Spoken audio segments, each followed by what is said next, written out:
Welcome to the Fundraising Elevator, where we're all headed up. This podcast is a production of ElevateNonprofit.com, an online learning platform for fundraising event professionals. We're coming to you today from the studios of the AV department. Please welcome our hosts, Kristen Steele and Samantha Swaim. Welcome to the Fundraising Elevator, where we're all headed up. Today we have a special guest. I'm very excited to talk to Lauren. Lauren is an expert in all things logistics, day of event execution, and so often we see organizations put a ton of work into their big fundraising event, get to the day of, and then the day of becomes their big stress point, their big sort of crisis moment. And Lauren is the CEO of Life Event Staffing and is here today to talk to us about that big day and how to make sure you have everything in line. Lauren, thank you for joining us. We're so excited to have you here. Thank you for having me. I really appreciate it. Well, Kristen, let's introduce everyone to Lauren a little bit more. Let's.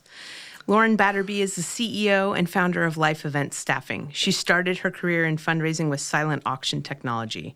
With over 10 years experience in the industry in operations and training for fundraising events, she now has a team of over 700 experts here to hop in and help you for the big day. 700. All across. Sorry to interrupt. All across the country, y'all. Life events. I think it might be closer to 800 now. Excellent. You heard it here. 800. We're at 800 all across the country. Life Event Staffing specializes in auction technology platforms and provides skilled personnel who can help establish relationships with your team and donors while ensuring your technology platform runs smoothly by providing highly trained individuals who can confidently and knowledgeably run and assist in auction events. We all need Life Event Staffing. It's true. I'm wondering if she's available for my life and staffing my life. But welcome to the podcast. I think this is such a crucial piece because so much happens before an event. And I think sometimes there's not an imagination about what do I do on the site? Yeah. How do I show up? Yeah. How do I come across to donors? It's a cultivation point, and the harriedness or all-out mania of the event day can sometimes come in between. So, Lauren, let's talk about what Life Event Staffing is and how you provide support to the nonprofit sector. Yeah, no problem at all. I'll give you a little bit of background about us. Basically, Life Event Staffing was started off the back of the pandemic. There has to be some good that came from it, right? Yes, please.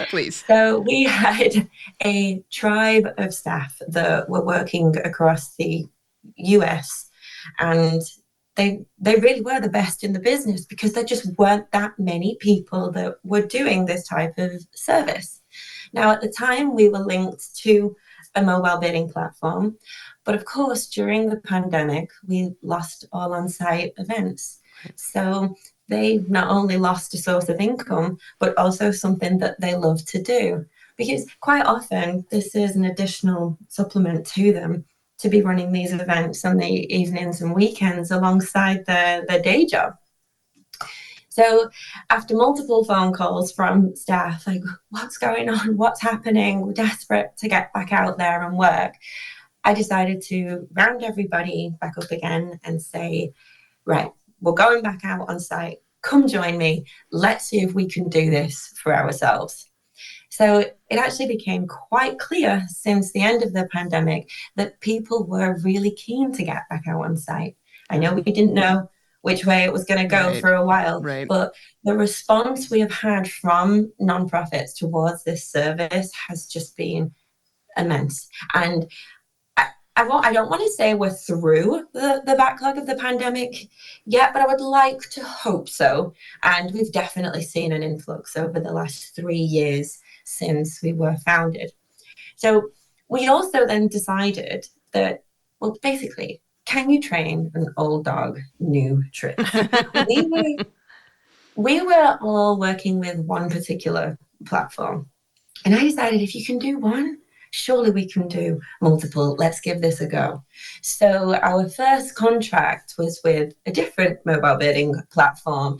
They provided us with the training, and we ran our first season with them. And the answer was yes, you can. It was a huge success.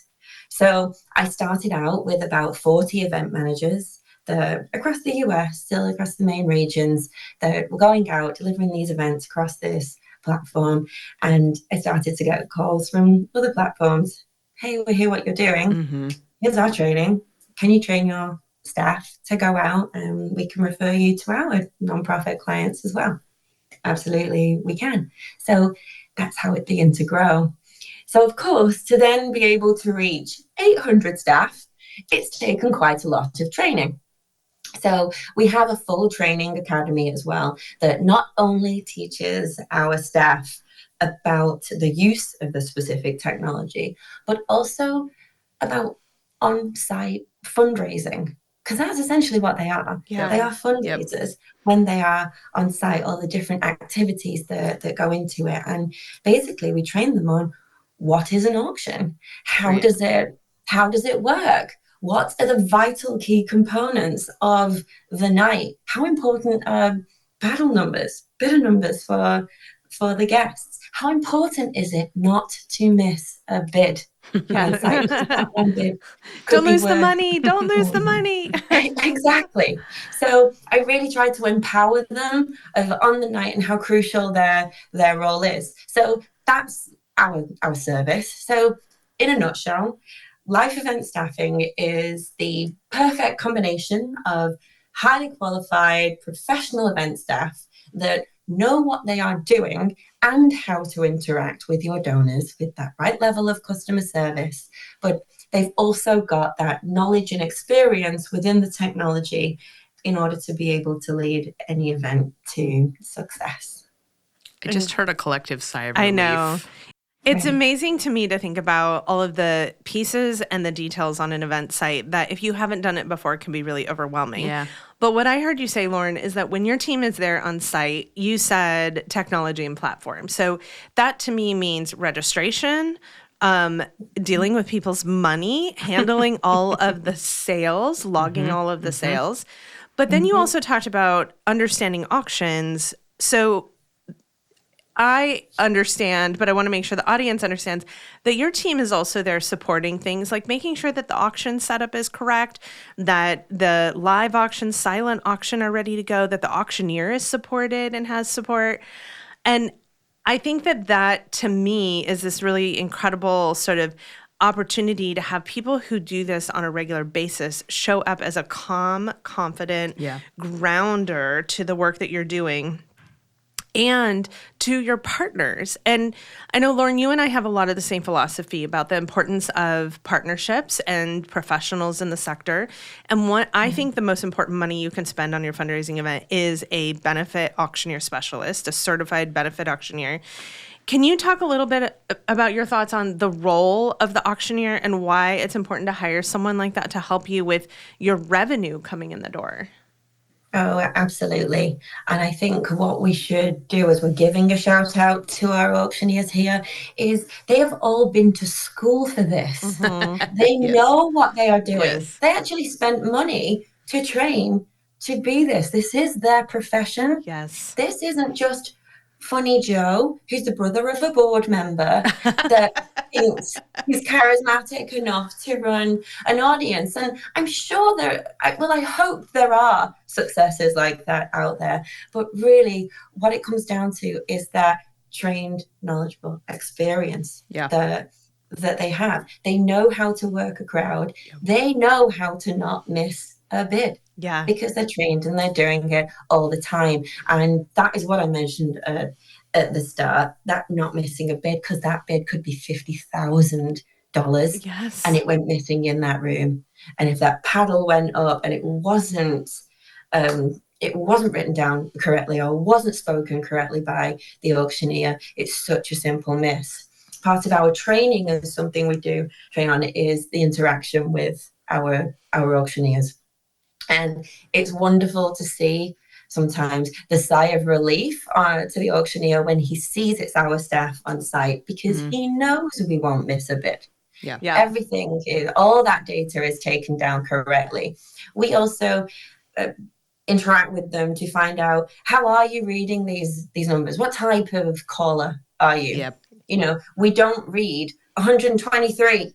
It's bidder 1, 2, 3. Right. Yep. And that is what we call our eyes down moment, where we don't even need to look at you to know where you are at, what donation level you're at. And this is how we take our data down clearly on templates that we have ready for our staff as well, that we can cross-reference with the auctioneer, to make sure they approve, yes, that's right. Because at the end of the day as well, they want to be able to boast how much they raised for a nonprofit.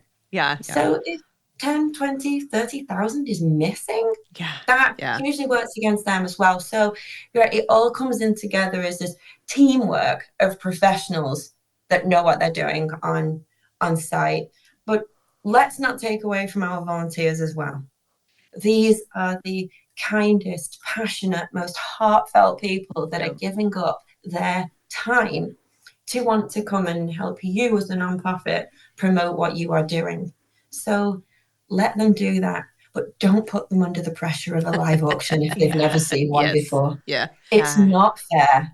It's not fair to do that to them, or put an iPad or a laptop under their nose at the front door. So then they're just like a deer in headlights. No, it's not fair. Let them go and talk to the donors about what they are passionate about and what they do for the nonprofit. They are your natural advocates.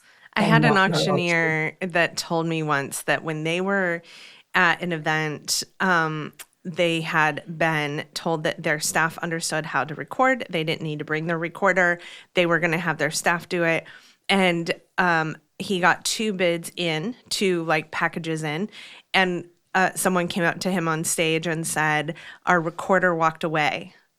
And the recorder just had something else she went and did. And they no longer had someone recording the auction. So he on stage while he was recording while he was auctioneering was trying to record as well. And that's just unfair because it's taking away from what's possible when he can actually interact with the room. Well, and I think I want to hold the frame too and talk a little bit about,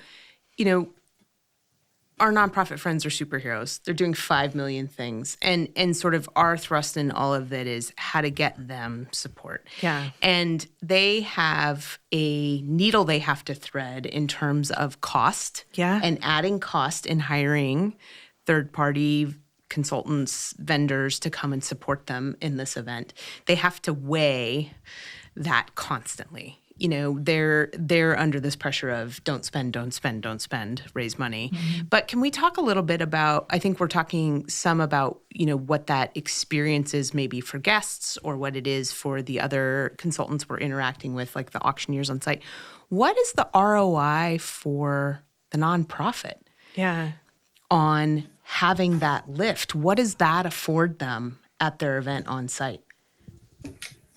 I think we've already said it once. It's that never missing a bid. Yeah. Because that really could cost you tens of thousands.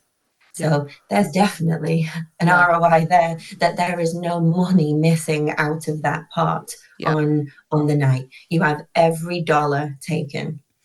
But when it comes down to professional staff, let's lead back to the staff that as you are greeted as you arrive. Yeah. Okay. So having a calm, basically they want to get in and get their first drink into their seats. Right. Or at least you're looking through the silent auction item. How can we get them there in the fastest, smoothest possible way?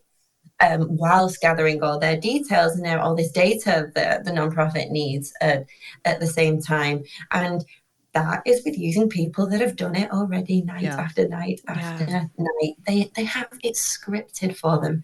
They know exactly what they are saying.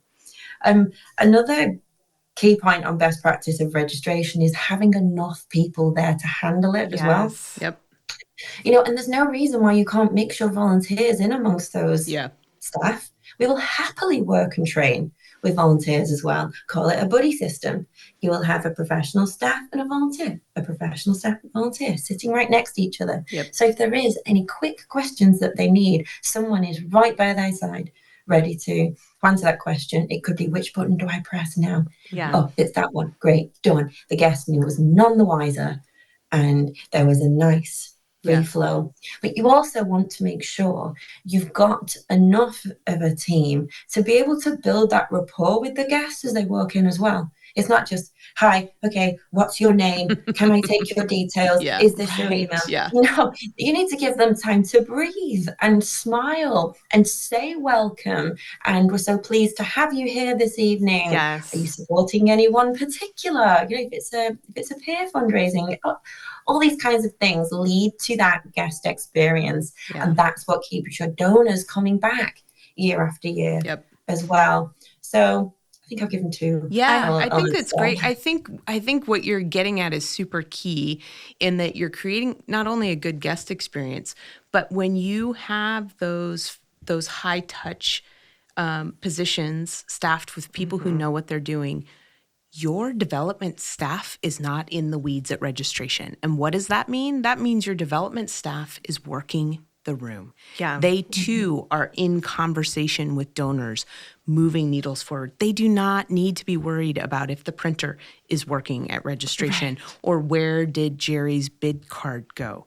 Let that be something that completely comes off your plate so that you, in the same way your volunteers can say, welcome, it's great to see you, because they aren't harried. Your development staff can look at their big donors and say, welcome, I am so glad you're here. Well, and I think we hear often that the platform is going to do it for us, Correct. right? Like Yes. I have the software, the technology is going to make registration super easy.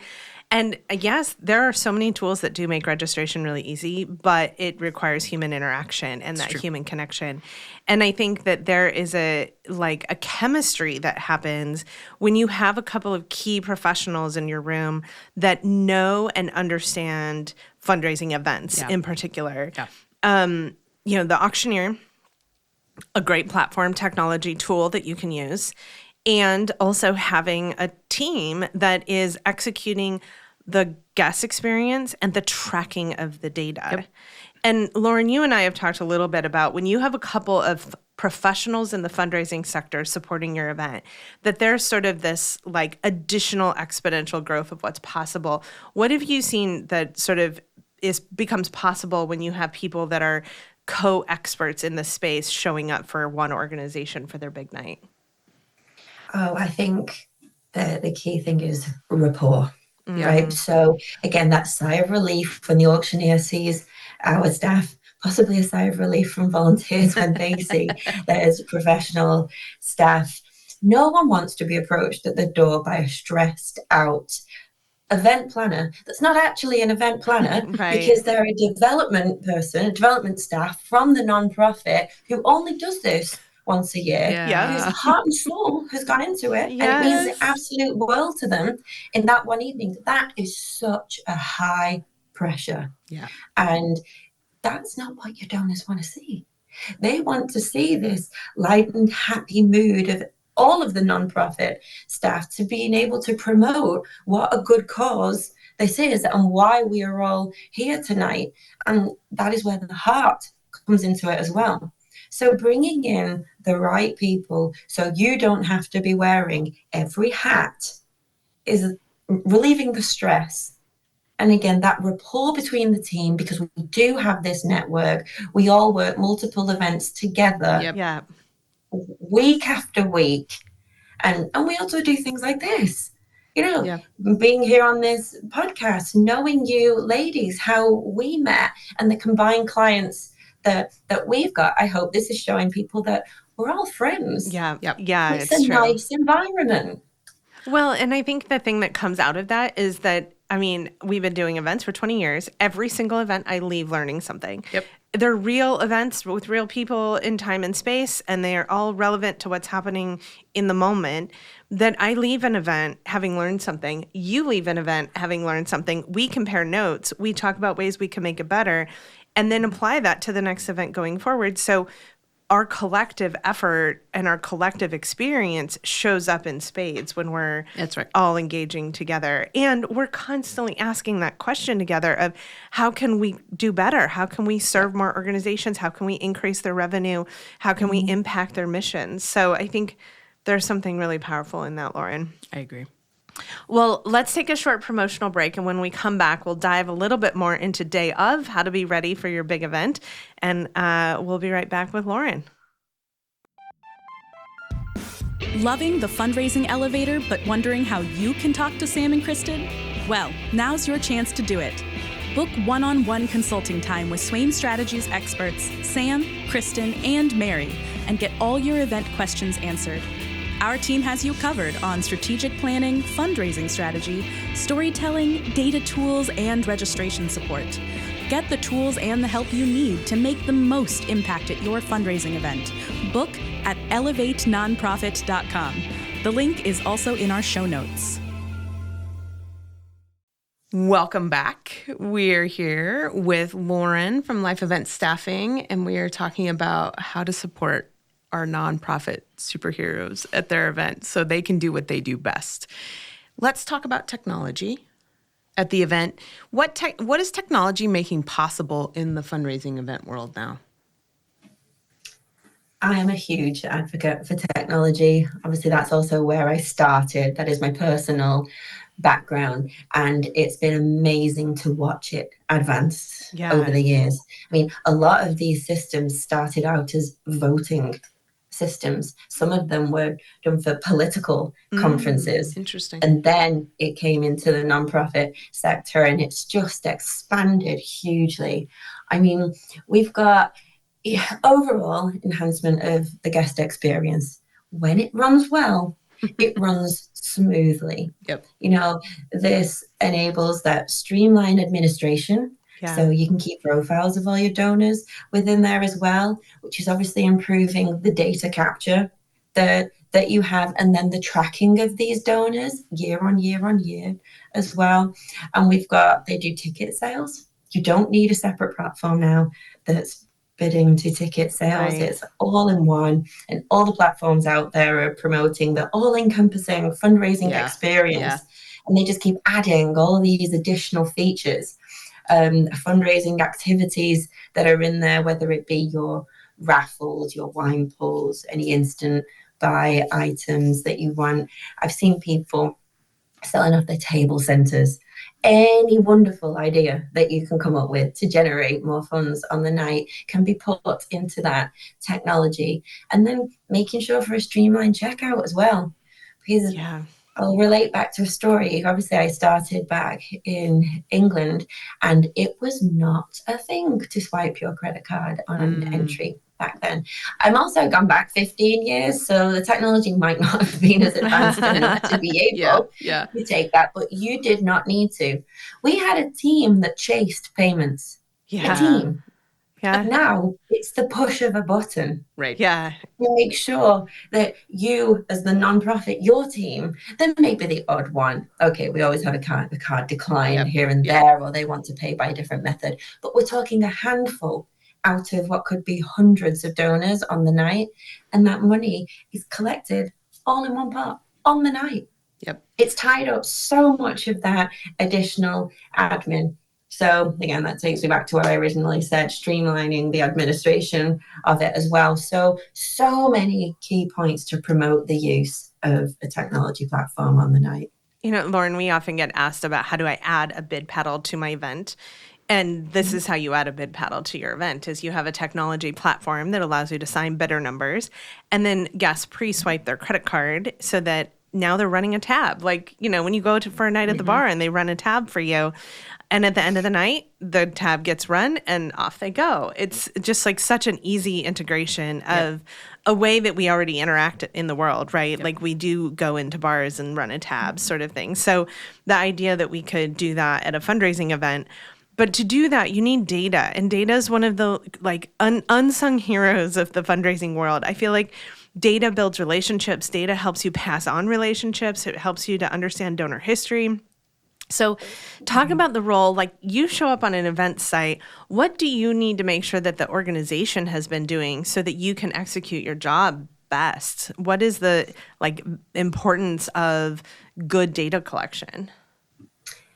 Oh, my goodness, the key word, guest list. My goodness, making sure that guest list was uploaded correctly, which leads to then a smooth check-in as well. Because no one wants to be the person that's standing there waiting. I'm like, your name's not on the list, sir. Sorry. Obviously, it leads to, it's embarrassing in the moment, and then this leads to the heated donor. So our staff are trained to never say anything like that. Your name's not on the list is a forbidden. Perfect. I love that. When saying that Yes. you do not do that, you just say, just please bear with me one moment. I'm just going to check through the data. So making sure that you do have all those names. And if you've used a technology which you sold your tickets through, 9 times out of 10, unless someone changed the person who was coming under that ticket name, which the donor happens, that was actually going to be attending, which, yes, still happens. But again, this is what we are trained to do, handle these situations. But making sure all that data is there in the first place. You don't necessarily have to have their full email address, phone number, social security, everything in that profile. We don't need all that. We can collect that on the night. But making sure you've got those key donors list and everything's there, so everyone's happy on the way in. Check-in is so crucial to the event, because an unhappy donor is not going to give for the rest of the evening. They start with a bad taste in their mouth. It's so true. It's so true. You have to work really hard to get that ground back. Nothing says you don't belong here like you're not in the system. Right. Literally by, so I think, but you're giving some really great simple tips just in what you say and how you approach that moment. Net result may still be the same. They may not actually be in the system. Great. But that's not their problem. Right. So let's not make it theirs. Yeah. And let's make them feel like we're happy to see you. Come in. Yeah. Be a part of this. I always recommend the planner has a backup in their seating plan of what they're going to do when someone walks up and is not in the system, because it happens every event. 3-4 guests walk up, they think they bought a ticket, or they think they bought 2 and they only bought 1. Yep. Or they thought that they were on someone's guest list, or a table host invited them and never communicated to us that they were coming. It happens always that there's 3 or 4 people. So I always recommend you have a plan where you have a smattering of open seats around, so you always know that you can address that situation when it happens, because it will happen. And this is where, if I could just chime back in again, when we talked about not wearing all the hats, we always ask that we have someone that isn't distracted, but from the team of the nonprofit at check-in to also help handle these situations. Because they can walk over with a smile on their face and say, oh yes, Mr. Jones, of course. They do a polite nod to the staff. We add them, and there's a face representative there from the nonprofit with that welcoming smile to say, of course, we're over the moon that you're here at our event. Please just put them into the platform. There was an admin error, and we hide that between us. But if we can't get hold of that nonprofit person because they're out doing something to do with catering, or the band has arrived, or something like that, it takes away from that experience. And we also don't have the authority to just let anybody walk in. Right. So we do have that security that we need to follow as part of our best practices also. So to have someone there that's not distracted, that can assist with these situations, it's still a teamwork. Effort, I suppose, I think that's great. Let's talk revenue for a sec. What trends are you seeing in generating revenue at fundraising events? I am seeing more and more live appeals. I think when we started out, there was a lot of emphasis on a live auction, and there still are. Oh gosh, and I've been to some, especially some. I'm just thinking, do I name drop a state here? And actually, no, I'm not going to badmouth anyone. There are certain auctions out there that maybe do cattle, and they have an awful lot of items within a live auction. And this sort of does blend over into the nonprofit events. And there'll be 20 plus live auction items. Oh my goodness. It's boring. It is. No one has the attention span for that many live auction items. So thank goodness we are seeing less and less and less of that. So maybe 3 to 5 crucial or big live auction items, and then the big appeal. And that is where the auctioneer, again, we're going to bring it back around, is key, because that is where the charisma comes in. Because although they've had this schooling about how to actually run an auction, it definitely takes a certain character to be able to manage that crowd and like keep them going. So last year we attended the Benefit Auctioneers Summit, which is a workshop full of auctioneers with all having a fantastic sense of humor about themselves. And at the door, there was a big sort of goldfish bowl ready for everyone's business cards, which said, "Leave your ego at the door," which was just That's awesome. Fantastic for the event itself, because they know the way they are, and this is what is needed. And this is what drives the crowd, the humor that they can give, and that real push on those extra few bids for those any extra dollars that can be raised on the night. Yeah, I think our auctioneers often bring a layer of strategy and momentum building too, that because they're doing this on a regular basis, they're able to bring kind of a whole new level and push it to the next level. Lauren, we're seeing the same thing, 3 to 5 auction items. If there's a live auction, the focus is on the special appeal. That's where the big money can be raised. But I'm going to date myself and tell you, my very first auction I did, now probably 25 years ago, I had a 65 item live auction with a catalog that was like the Yellow Pages phone book. Do you remember those? Sent in advance to we donors. would print those and send them in advance to donors. It lasted 4.5 hours. 4.5 hours of auctioning. And nothing says, "Hey, transactional giver, right? Whether you care about this organization or not, come shop," than sending them a catalog I in actually advance feel to pick their items. Bad for that auctioneer that had to work with me. But that's, I mean, I think things continue to evolve. And, It's true. And all of those pieces. We're going to take a quick promotional break. And when we come back, we're going to get Lauren in the fundraising elevator. We'll be right back. The Fundraising Elevator is recorded at the AV department in Portland, Oregon. For years, they've been our trusted partner, delivering exceptional audio-visual production and videography for nonprofits. In 2020, they transformed into a dynamic live streaming studio, producing more than 900 virtual and hybrid events. Now, we embark on an exciting journey together to bring you this podcast. Seeking the best in live events, video production, and live streaming? We proudly recommend our friends at the AV department. Link in the episode description. Welcome back to the Fundraising Elevator. We're here with Lauren Batterby of Life Event Staffing, talking about day of event. Before we hop into the Fundraising Elevator, Lauren, I want to ask you about those organizations that are just having some insights, some thoughts about how to better improve their event for day of, and they're a couple weeks away from their event. What would your best advice be to a nonprofit when they're just coming up on their event and they haven't put some thought and time into their event day? Delegate. Everyone knows the saying, 2 heads are better than one. We take on so much as the event planner. And like we said earlier, this is not their profession. They are professional fundraisers. Okay, so there are so many more elements than just fundraising that goes into these events. It comes down to budget, the venue, the catering, the entertainment. You know, again, this is a whole role in itself.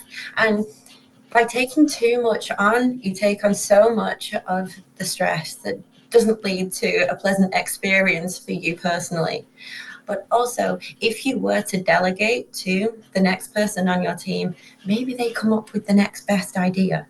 They might have more room for thought in their brain than you might have at that moment in time, and they can come up with something which then raised more money on the evening because they were able to be creative because they had more time to be able to do it. So using the team that you have at your fingertips to build this event, these are people that also know your organization. I'm not talking about bringing in outsiders with this one. Yes, we have done a lot of promoting, bringing in professional staff, but use the team that you have.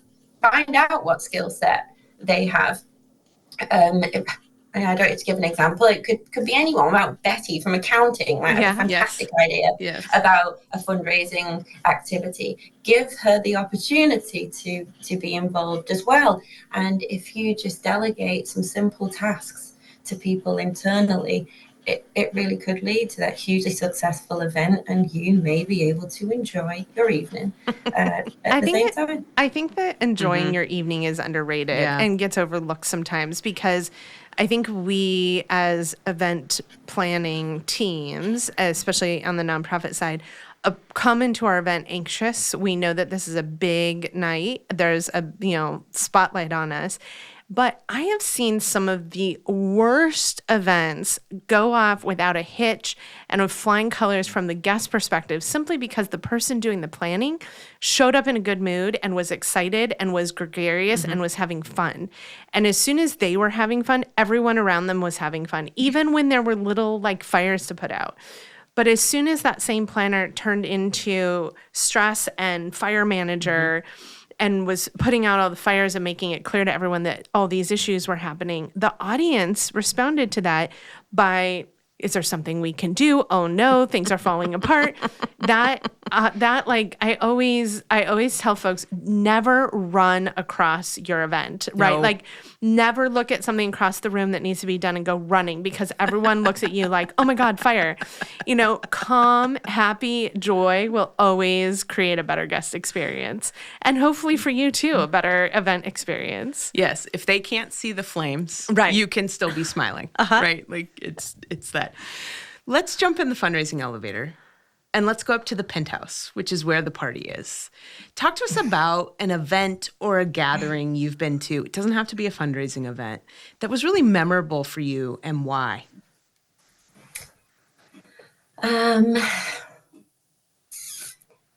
I think so. I have two that I'm trying to Love it. choose Tell us between both. here. One was for a great experience and one was for wonderful cause. Love it. So we'll go with that. One of them was a very small nonprofit based in a very small town in England. I've gone far back once again. And it was they were raising money for a bereavement house for families to go to if they'd lost a child. And I've never heard of anything like this before. It was probably one of the events I've been to that raised the least. But they were so happy on the night with what they'd raised, because it was just a husband and wife who had lost a small child to choking. Actually, it was a choking hazard. So there wasn't an illness connected to this either. And there isn't a non-profit for choking children. Yeah. So so knowing where this money was going, having the mother on stage, who was also pregnant at the time, Wow. with their second, it was such a family environment at this event and the feel. And something that I will add is a little bit controversial is they were also donating organs. And it doesn't matter what someone's take is on this, because this is only a story now. But because there was no illness involved and it was a choking incident, this 2-year-old had saved 6 other babies' lives. Wow. Well, that's certainly memorable. It's the storytelling of the event. Yeah, exactly. Yeah. That was what that was, and the feel of it. There was no big band of entertainment. Right. There was no bells and whistles on this event at all. It didn't need it because, like you said, storytelling was there. Yeah. My other sort of larger bells and whistles event that was great is based around a live appeal. And this one was, I like to talk about letting guests have a tangible item that they have purchased or donated towards. And this one was building a house in Africa. And the way the auctioneer ran it, and he was really key to this, was he let the audience know where their donation would be going, what amount they give would be donated towards. So your $20,000 Mark was putting on a roof. Obviously, we ended up with about 4 roofs, which is fine. But again, he was just telling you so they could experience and feel like what they were giving to. They were able to walk away thinking, oh, I put the roof on a school in Africa. He went down all the levels to $10,000 for the walls, $5,000 for windows, right down to $50 for X amount of books for them to be learning from. And I'd never seen that done before. And I thought that was a wonderful way of letting that donor take something away with them, to feel like they knew where their money was going. There was so much hype in the room. So much hype in the room. It's fantastic. There's an interesting thing that occurs too when you're looking at naming what the revenue can go for, which is in some areas you become restricted to that. Yeah. And we've had an experience where an organization had been raising money for a pool, hadn't raised the full amount that they needed for that pool, but they also needed funds for just unrestricted keeping their doors open, and had to kind of keep the bucket of money allocated to the future dream of a pool, but we're having to try to figure out how to raise other money for their staff. That one of the things we recommend in that moment that can make that really powerful is simply changing the word from will to can. So by saying your $40,000 can put a roof on the school versus will put a roof on the school, you don't end up with a situation where you have 4 roofs now. Now you have those funds to allocate as needed. And it just is that like little shift of wording that can really help people connect to the impact they can have, but still free you up to use it as best to build the school. Well, and there is something too about the immediacy and the tactileness of those examples that Lauren's offering too, that I think that threading that gap of giving people something tactical that they feel like they can do. Because, I mean, I think a school in Africa could be a nebulous idea, right? Feels far away. I don't know exactly what that means, et cetera, et cetera. But then all of a sudden you put them in it. Yeah. They can see themselves in it, and you give them agency. And so I think both of those pieces together can make a really powerful and moment. Someone who can afford to put the roof on might also be interested in filling the building with books. So I could see that you would touch people multiple ways that way. Yeah, exactly. So let's jump back in the elevator and let's head down to the boiler room, which is where all the tools are. Lauren, what is a tool that you would recommend that every fundraiser has in their toolbox? Ooh. That's a great question, isn't it? I feel like I've not answered that one before. Was that on our list prior to this talk? It was. Did you prep me for that one? It was. What would I say? I think, well, obviously the use of technology. I just think it's key element to everything, because it really does bring everything in. It is all-encompassing, and it's the best way to keep things organized because it's all in one place. Yep. Right. So, sorry to beat a dead horse, but I'm going back to technology. No, I think it's great. And I really do think it is instrumental nowadays to every event, because how many different spreadsheets have you got going on? How many different copies of that guest list? Yeah. No wonder the wrong one gets uploaded sometimes. But if they've purchased their tickets in the same platform that then transfers over to the guest list, that data probably transferred over from a year previously, it's so key. And then the other elements just build upon on top of that. Obviously, how then you utilize that to build upon those fundraising activities, the experience, the professionals that you have involved. This network of people all know how to revolve around that technology now. Yeah, it's true. Because it is the future. Well, I know you work with a lot of platforms, and so Lauren, I don't want to start to name technologies and then leave someone out, but I think that I want to just be really clear what you're talking about. If someone hasn't used one of these technologies, there's a gajillion of them. I'll name a few just so people can get connected and understand that there's robust technologies out there for your auction that are platforms like One Cause, Givergy, Greater Giving, Paybe, Octria, QGive. There's so many different platforms, and I'm sure I've missed like a dozen of them. Yeah. But these are platforms that are designed specifically for a fundraising event, and typically there's a couple of key elements that you're looking for in that platform. They are both a ticket sale platform And they allow you to assign a bid number that then you can sell items to that bid number. Right. We see oftentimes that the CRMs have event platforms built in, but all they allow is the ticket sale. They don't allow guest management and seating, and they don't allow the bid number. So an auction platform or platform designed for a fundraising event allows you to sell the ticket, to manage your guests in the like table groupings and table assignments, and then to assign that bid number and run all the revenue through. So lots of different platforms. If people have questions about platforms, does Life Events ever help people identify what the right platform is for them? Yes, we do offer a form of consulting based purely on the platform. You can come to us and say, either we have used or haven't used in the past. These are the features that we liked about X platform. These are because there's so many platforms that offer so many different features, you need to find what suits your event. Yeah, it's true. So we don't want you paying over the odds for all the bells and whistles when you actually only use 50% of those bells and whistles. Yep. And because we're not a sales team for that platform, we are able to give that honest opinion, but it's based off the need of the client. And then usually the outcome is, we have demos to all of these, so we can give you a quick look around the platform to see what you think on these calls. And then we'll highlight our top 3 and make our introductions to the platforms directly. But we don't work off any form of referral fee or anything like that. So it's 100% honest. Well, if people are looking for 100% honest and are looking to connect with you for this type of consulting or for day of event support, how do folks get a hold of you?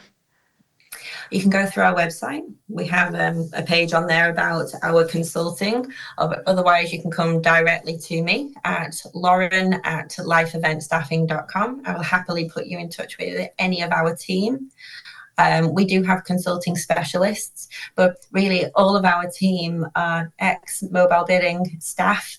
We don't actually come from staffing agency background of any sort. We are all mobile bidding staff, event managers, and support staff. So whether it be questions in regard to specific technologies or your best practices when on site, pretty much anyone on our team can answer these questions.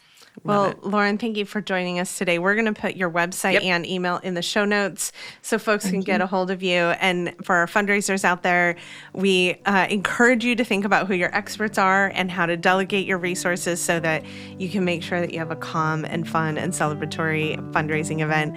We wish all of our nonprofit friends a happy fundraising event. And Lauren, thank you for joining us. Thank you. I appreciate it. It's been lovely to speak with you both. Bye, everyone. Bye. The Fundraising Elevator is produced in partnership with Swaim Strategies at the studios of the AV Department. The program is produced by April Clark and directed by Steve Osborne, with audio engineering and original music by Dwayne Anderson and Heidi Christensen. Video production by Chris Peterson, Whitney Gomes, and Nathan Bouquet. Video editing by Steve Osborne. Graphic design by Pendulum Creative Group, and support from Sophia Keller, John Lyles, and Andy Dowsett.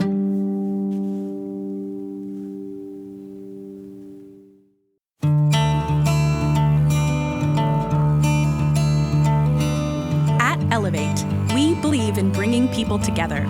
Our online learning platform for fundraising events has webinars, workshops, downloadable tools, and more, designed to save you time and stress when planning your next event. We're getting nonprofit, development, and event planning professionals the tools and ideas they need to create events that inspire donors and raise more money. So join us at elevatenonprofit.com. The link is also in our show notes.